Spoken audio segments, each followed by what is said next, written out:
Hola, ¿qué tal? Ya estamos aquí otra vez en la hora del relax, en la hora de platicar un poco, en este caso de historia de México.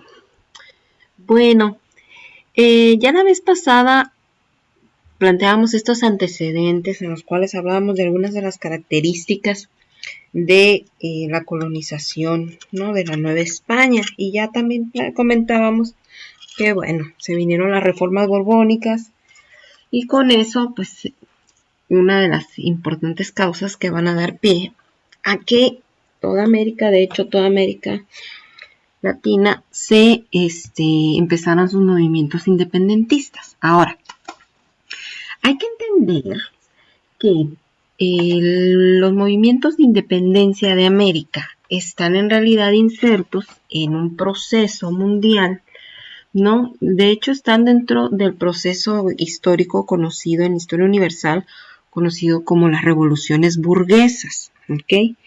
¿Y qué es esto? Bueno, recuerden que en realidad estamos pasando del feudalismo al capitalismo.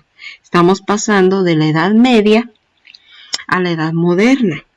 ¿Y esto qué significa? Que vamos a pasar de los reinos, de los feudos, de los señores feudales, de los duques, marqueses, varones y todas esas cosas, el rey, por supuesto, y vamos a pasar a países con presidente, con cámaras, con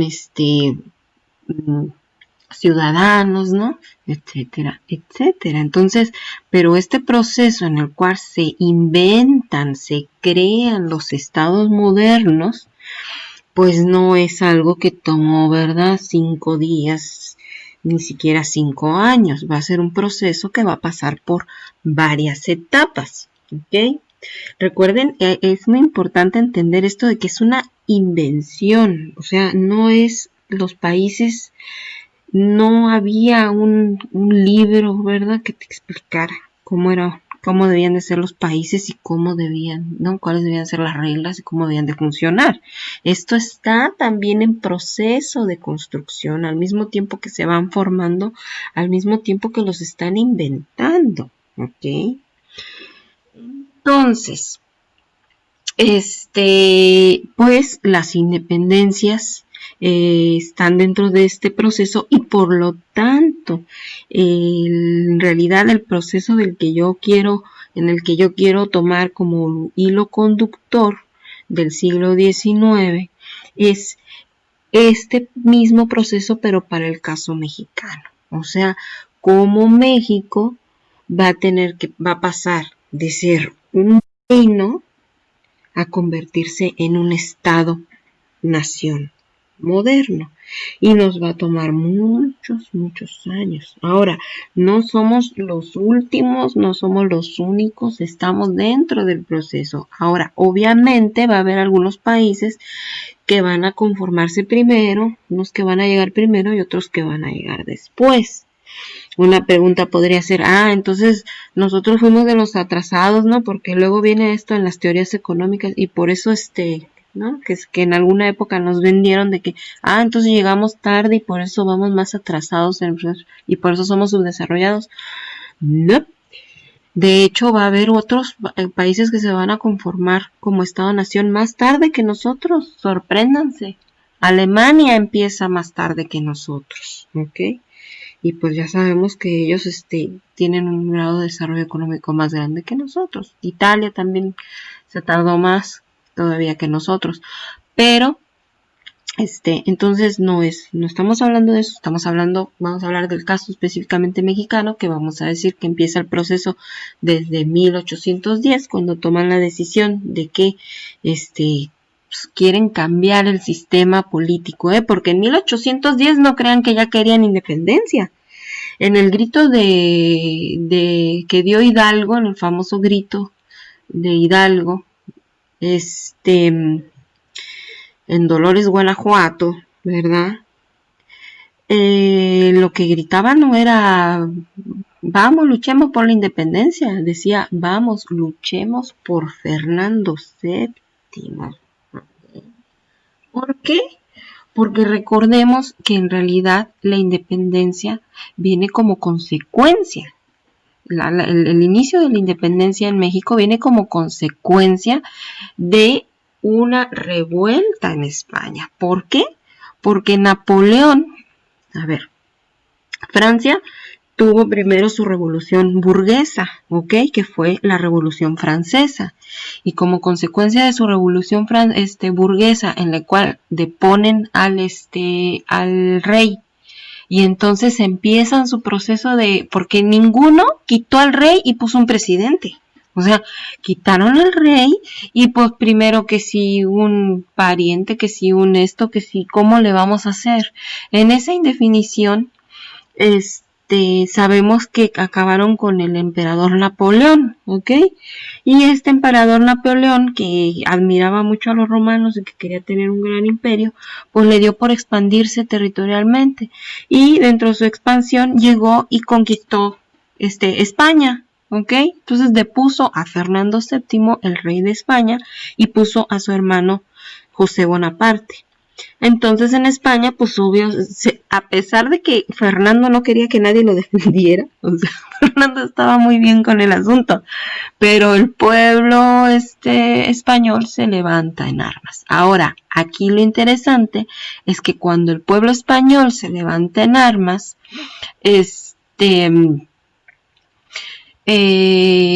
no van a solamente a luchar porque regrese Fernando VII y todo sea igual.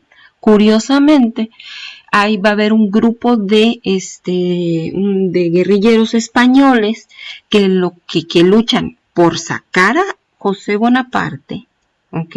Tal vez regresar a Fernando VII, pero ya no querían regresar al modelo feudal.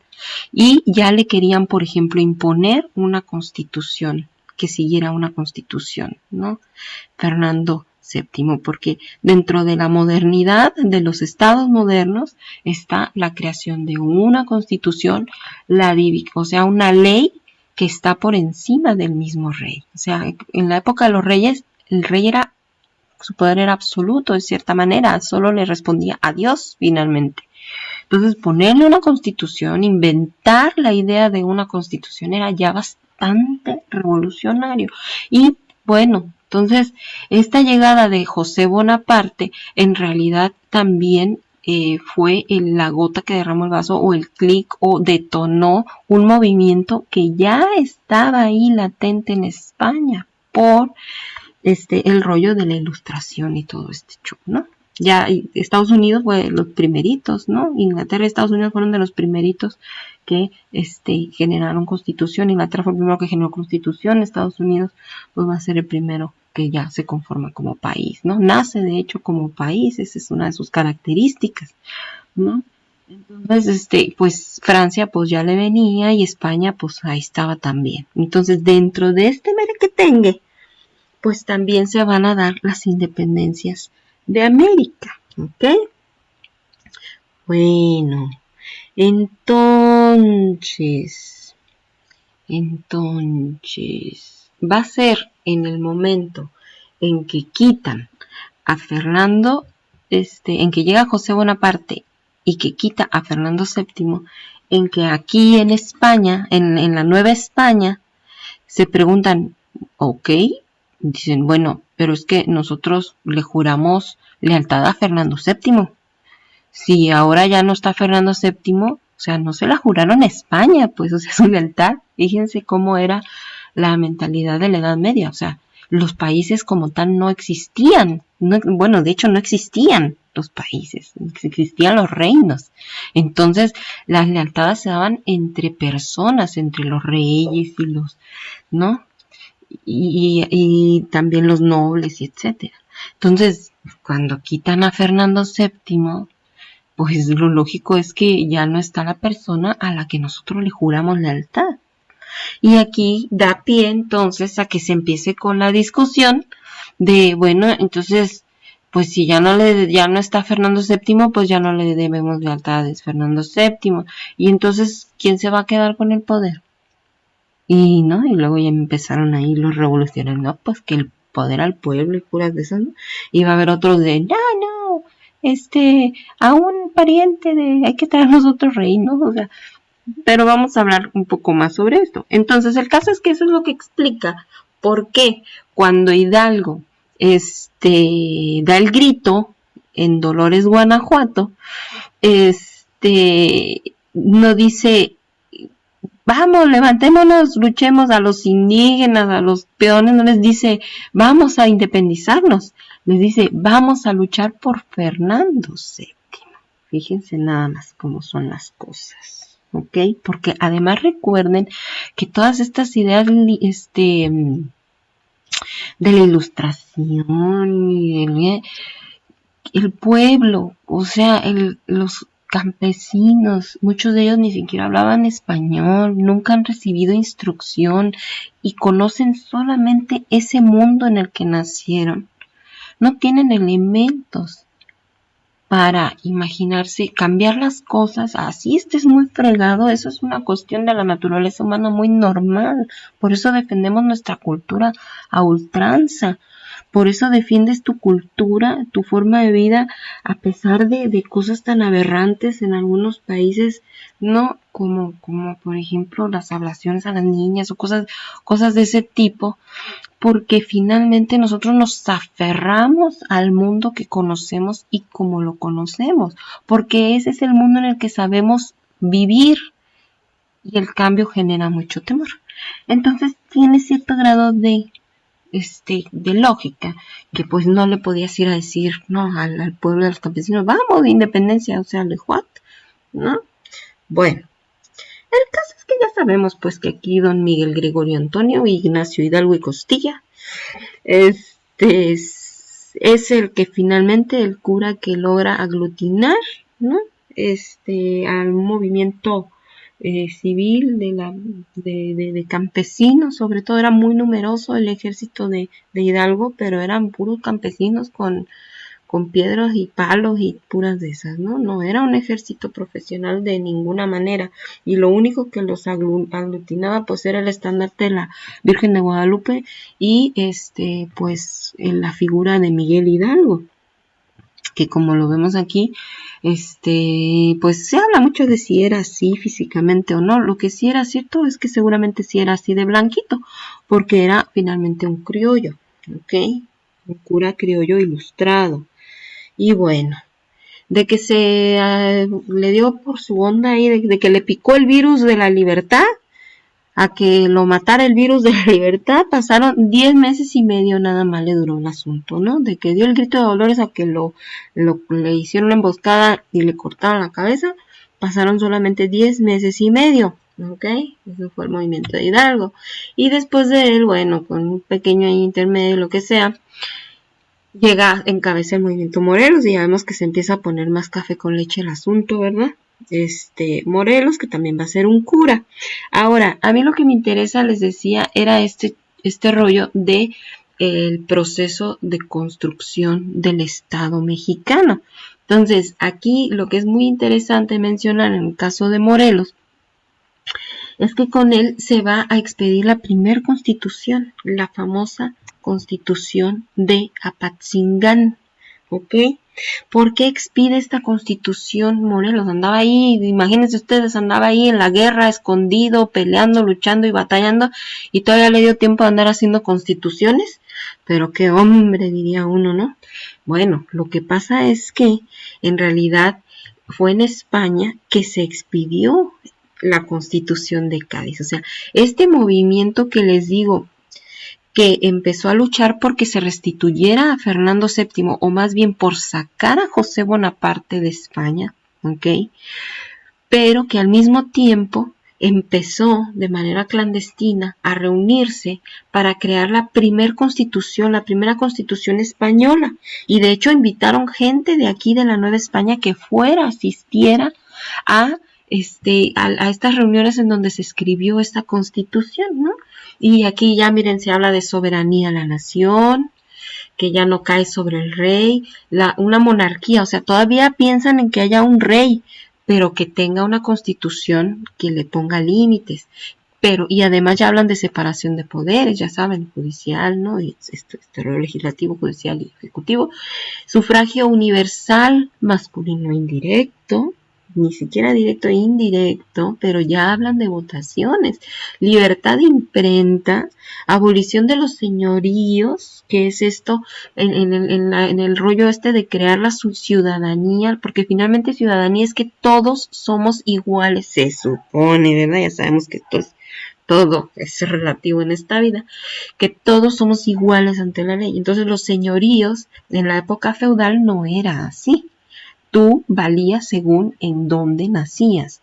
Y si eras zapatero, tenías tales. Y obviamente si eres de la iglesia, pues vas a tener más que si eres zapatero. Y si naciste zapatero, naciste zapatero. Pues o sea, ya se acabó el asunto.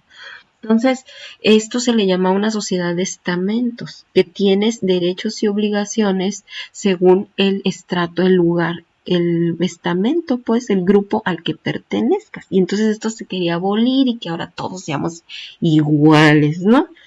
Nomás que unos nacen, ¿verdad?, con la cuchara de plata en la boca y otros pues no. Pero esos son detalles. Bueno, entonces, y para nosotros muy interesante, ya ellos nos querían reconocer como ciudadanos iguales a los de España. Entonces, Morelos, viéndolas un tacho, ¿no? Dijo, pues qué buena onda son estos españoles, pero en realidad en el fondo nosotros lo que queremos es independizarnos.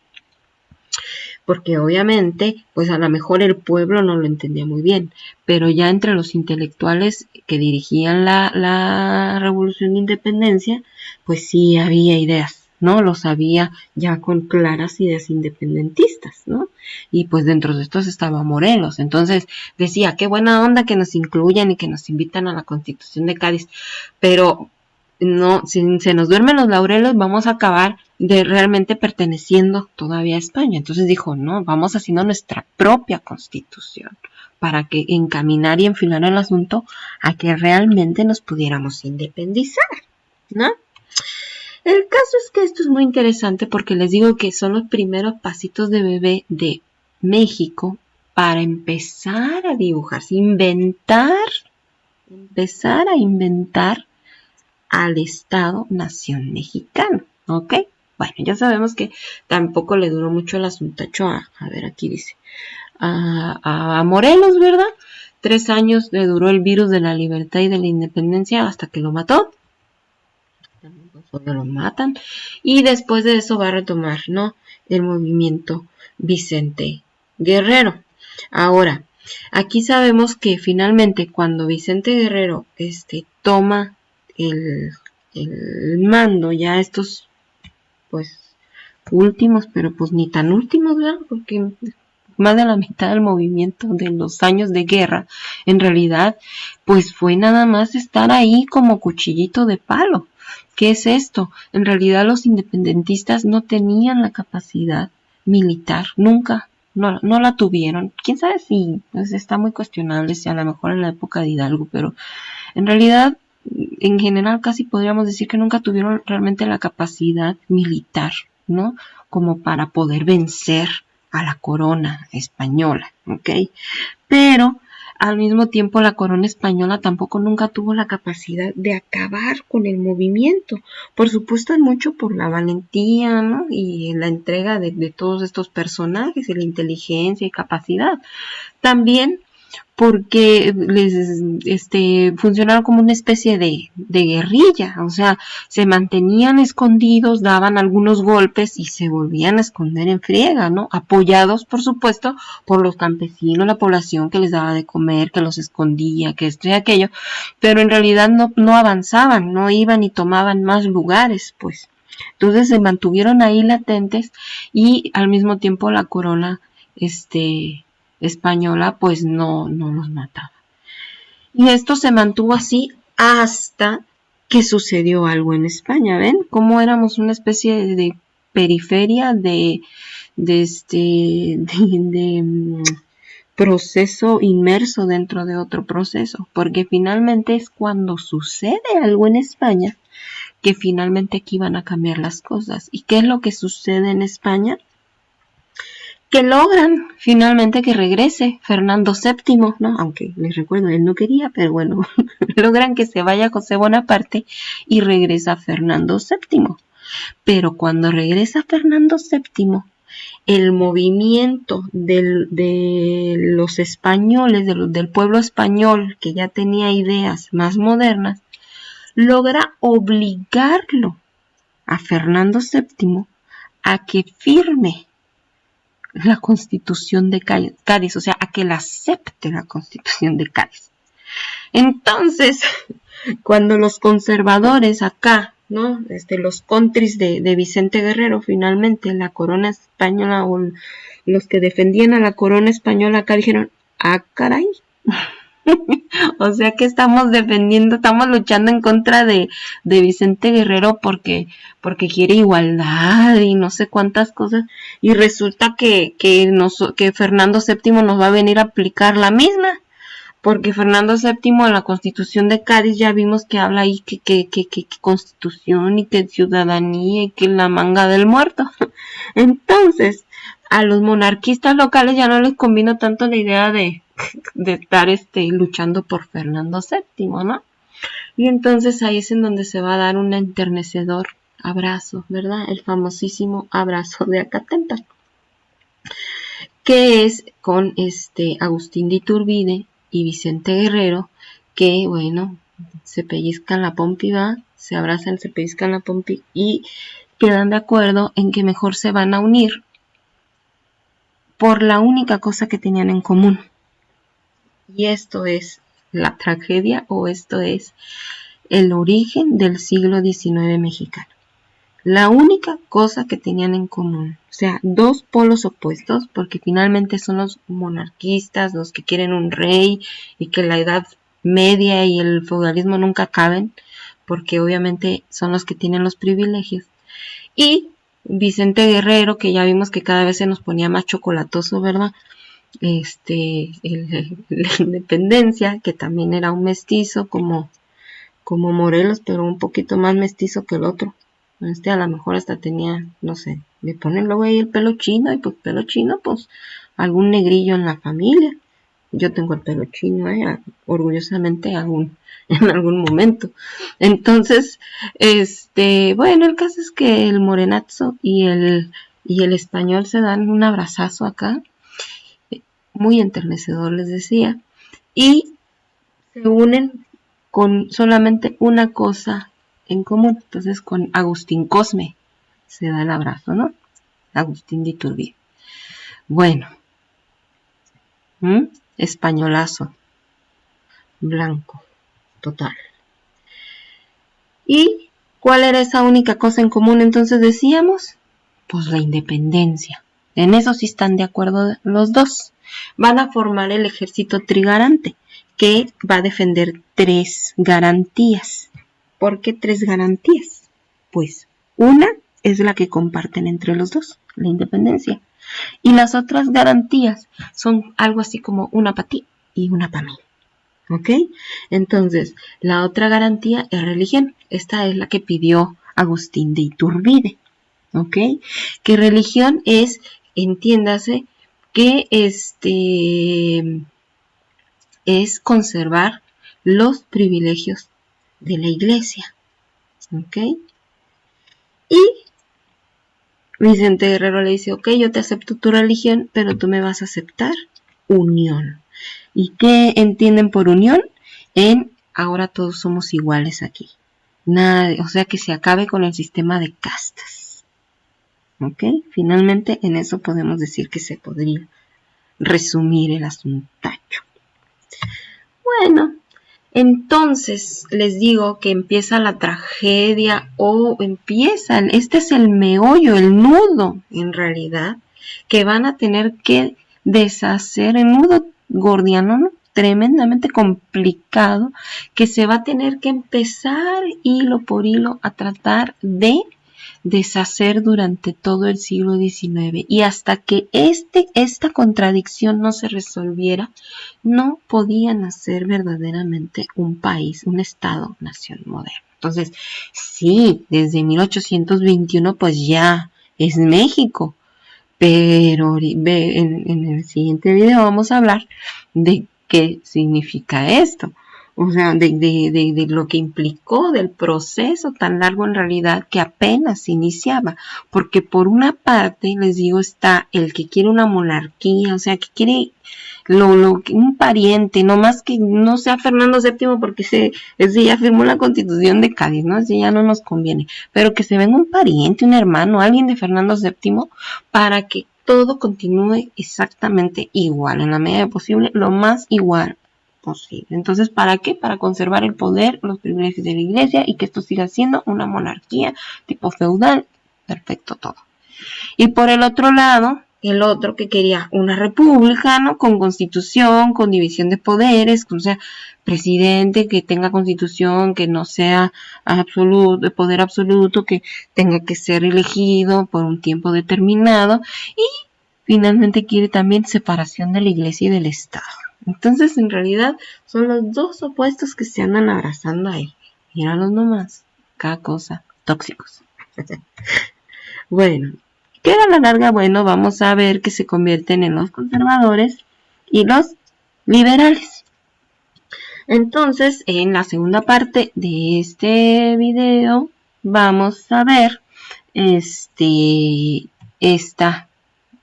conflicto que va de 1821 en general, ¿verdad? Este rompimiento que se va a dar y el conflicto que va a ir de 1821 hasta